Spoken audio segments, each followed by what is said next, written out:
nghanol mis Mehefin, by'r gweinidog materion gwledig Elin Jones yn ymweld â thŷ Talgarth yn Nantymoel yng Nghwmogwr, lle mae Jonathan Pugh a'i deulu wedi bod yn rhedeg siop fferm organig ers 2005. Wedi cael ei henwebu fel un o'r 50 o siopau fferm gorau ym Mhryden gan y deulu Telegraff, mae tŷ Talgarth yn arbenigo mewn gwerthu cynnyrch cigeidion, gwartheg dion Cymraeg y fferm. It was a big step when we started in the beginning. Big commitment to both my family and wife and I.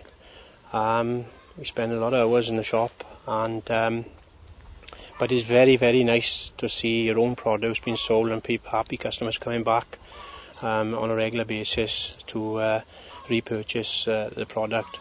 And it's all very satisfying then when people come back and say, oh, that steak was nice, or that piece of beef, or piece of lamb, or whatever. Dwi wedi cael yn rhyfeddu gan y brwdfrydedd y ffermwyr yma ar hyn maen nhw wedi ddatblygu ar y ffarm yma.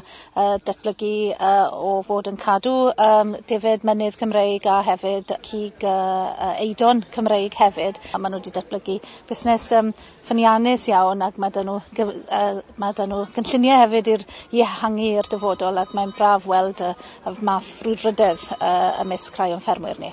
Mae gan gwsmeriaid ddim i gyd felly, ond mae gan gynyddol fwy ohonyn nhw ddiddordeb yn lle mae'r anifeiliaid wedi dod a sut maen nhw wedi cael eu trin yn ystod i bywyd, ac mae'r stori mae tŷ Talgarth fan hyn a ffermydd eraill yn gallu gweud am hynny. Ar hyd a lled Cymru, pob ffarmwr i fod yn berffaith onest yn gallu gweud stori gryf iawn ynglyn â'r hyn maen nhw yn ei gynhyrchu sydd yn gig o ansawdd da iawn.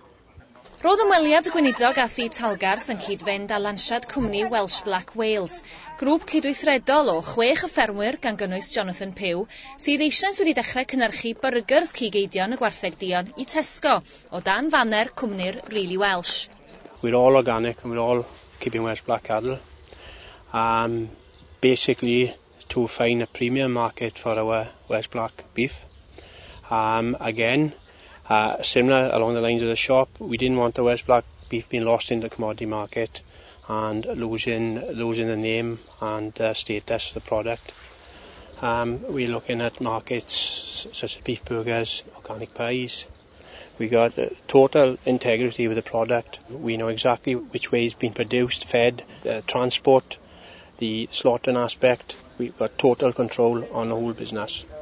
And we hope that consumers will recognise us and we will be rewarded for it.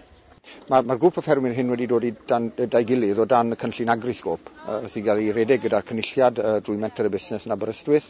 Byddai'r grŵp yma ato fi rhyw 6 mis yn ôl, 6 ffarmwr yn moyn darganfod ffordd o rhoi gwerth ar ei cynnyrch, gwerth extra ar ei cynnyrch. Ac trwy weithio'n galed gyda'n gilydd ac edrych am wahanol ffyrdd o wneud hyn, ni wedi dod i'r man heddiw lle ni'n gwerthu cynnyrch o'r dadion Cymraeg yma trwy Really Welsh Company mewn i Tesco, archfarchnad anferth fel chi'n gwybod. Ac fi'n gobeithio fydd yn mynd o nerth i nerth. Mae cig y Welsh Black, mae'n blasus, mae yna gymaint o bosibiliadau iddo fe, ond un peth yw siarad yn bwyty a bod yna anybyddiaeth amdano, yn peth arall yw cael lle yn y farchnad. Ac fel chi'n gwybod, mae'r Aberdeen Angus, mae nhw ar y shelf yn y wahanol archfarchnadoedd, ond wrth gwrs mae rhaid ni symud nhw naill ochr dipyn i gael y cynnyrch yma i mewn, ac felly hwn yw'r step yn gyntaf i wneud hynny. Ni eisiau datblygu a cael pethau ar gael yn yr archfarchnadoedd sydd wir yn dod o Cymru, a mae'r byrgyrs yn neud hynny. Maen nhw'n cig Cymru dion, gwartheg dion, a gyda ni'r Aberdeen Angus neu cig o Iwerddon yn yr archfarchnadoedd, a mae amser nawr i cael gwartheg Cymraeg. Mae'r blas yn gwych, a amser i cael gwartheg dion Cymraeg yn yr archfarchnadoedd ar gael yn lle'r Aberdeen Angus a'r cig o Iwerddon. Wel, dwi wastad yn credu fod ffermwyr, os ydyn nhw'n dod at ei gilydd ac yn gwerthu ar y cyd, yn mynd i fod yn gryfach yn y farchnad o fedru gwneud hynny. Pan mae bob ffarmwr yn gwerthu yn unigol yna, mae pob ffarmwr yn wan yn y farchnad. Ond mae yna nawr gynyddol nifer o grwpiau sydd yn gwerthu ar y cyd ac yn gwerthu i archfarchnadoedd neu i siopau mawr eraill, ac felly maen nhw'n gryfach yn y farchnad o fedru gwneud hynny. Maen nhw'n lle rheoli cynnyrch eu hunain a cyflenwi be mae'r archfarchnadoedd eisiau ohonyn nhw.